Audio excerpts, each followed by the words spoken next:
ನಮಸ್ಕಾರ ವೀಕ್ಷಕರೇ, ವಿವ ನ್ಯೂಸ್ಗೆ ಸ್ವಾಗತ. ಇದು ಸುದ್ದಿಗಳ ಡಬ್ಬಿ.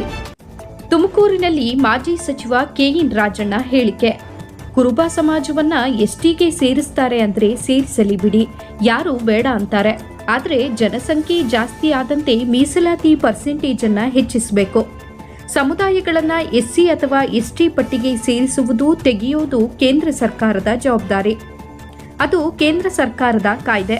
ಕೇಂದ್ರಕ್ಕೆ ಶಿಫಾರಸು ಮಾಡುವ ಅಧಿಕಾರ ರಾಜ್ಯ ಸರ್ಕಾರಕ್ಕೆ ಇದೆ. ರಾಜ್ಯ ಸರ್ಕಾರಗಳು ಜನರ ಮನವಿಗಳನ್ನು ಪರಿಶೀಲನೆ ಮಾಡಿ ಕೇಂದ್ರಕ್ಕೆ ಶಿಫಾರಸು ಮಾಡುತ್ತವೆ. ಅದನ್ನು ರಾಷ್ಟ್ರಪತಿಗಳು ಅಂಕಿತ ಹಾಕಿದ ಮೇಲೆ ಜಾರಿಯಾಗುತ್ತದೆ. ಈ ರೀತಿ ನಿಯಮ ಇದೆ. ಕುರುಬ ಸಮುದಾಯವನ್ನ ಎಸ್ಟಿ ಪಟ್ಟಿಗೆ ಸೇರಿಸುತ್ತಾರೆ ಅಂದರೆ ಸೇರಿಸಲೇ ಬಿಡಿ, ಯಾರು ಬೇಡ ಅಂತಾರೆ. ಆದರೆ ನನ್ನ ಒತ್ತಾಯ ಏನು ಅಂದರೆ, ಜನಸಂಖ್ಯೆ ಎಷ್ಟು ಜಾಸ್ತಿ ಸೇರಿಸ್ತಾರೆ ಅಷ್ಟು ರಿಸರ್ವೇಷನ್ ಪರ್ಸೆಂಟೇಜ್ ಅನ್ನ ಜಾಸ್ತಿ ಮಾಡಬೇಕು. ಈಗ ಎಸ್ಸಿಗೆ 17% ರಿಸರ್ವೇಷನ್ ಇಟ್ಟಿದ್ದೀರಿ. 17% ಜನಸಂಖ್ಯೆ ಇದೆ ಅಂತ ಸರ್ವೆಯಲ್ಲಿ ಹೇಳಿದೆ. ಎಸ್ಟಿ ಜನಸಂಖ್ಯೆ 7% ಇದೆ ಅಂತ 7% ಮೀಸಲಾತಿಯನ್ನ ಇಟ್ಟಿದ್ದಾರೆ. ಯಾವುದೇ ಸಮುದಾಯಗಳನ್ನ ಎಸ್ಸಿ ಅಥವಾ ಎಸ್ಟಿಗೆ ಸೇರಿಸಲಿ, ಆದರೆ ಜನಸಂಖ್ಯೆ ಆಧಾರದ ಮೇಲೆ ಮೀಸಲಾತಿ ಇರಬೇಕು ಅನ್ನೋದು ನಾನು ಹೇಳ್ತೇನೆ, ಅದನ್ನ ಬಿಟ್ಟು ಬೇರೇನೂ ಹೇಳಲ್ಲ ಅಂತ ಹೇಳಿದ್ರು. ವರದಿ ಶ್ರೀನಿವಾಸ್ ಹೆಚ್, ತುಮಕೂರು, ವಿವ ನ್ಯೂಸ್ ಕನ್ನಡ. ಈಗ ಸಮುದಾಯಗಳನ್ನ ಎಸ್ಸಿ ಲಿಸ್ಟ್ ಇರ್ಬೋದು, ಎಸ್ಟಿ ಲಿಸ್ಟ್ ಇರ್ಬೋದು, ಸೇರಿಸೋವಂಥದ್ದು ತೆಗೆಯುವಂಥದ್ದು ಕೇಂದ್ರ ಸರ್ಕಾರದ ಜವಾಬ್ದಾರಿ, ಕೇಂದ್ರ ಸರ್ಕಾರದ ಆ ಕಾಯ್ದೆ ಅದು. ಆದರೆ ರಾಜ್ಯ ಸರ್ಕಾರಗಳು ಕೇಂದ್ರಕ್ಕೆ ಶಿಫಾರಸು ಮಾಡ್ತಕ್ಕಂಥದ್ದಕ್ಕೆ ಅಧಿಕಾರ ರಾಜ್ಯ ಸರ್ಕಾರಗಳಿಗಿರ್ತವೆ.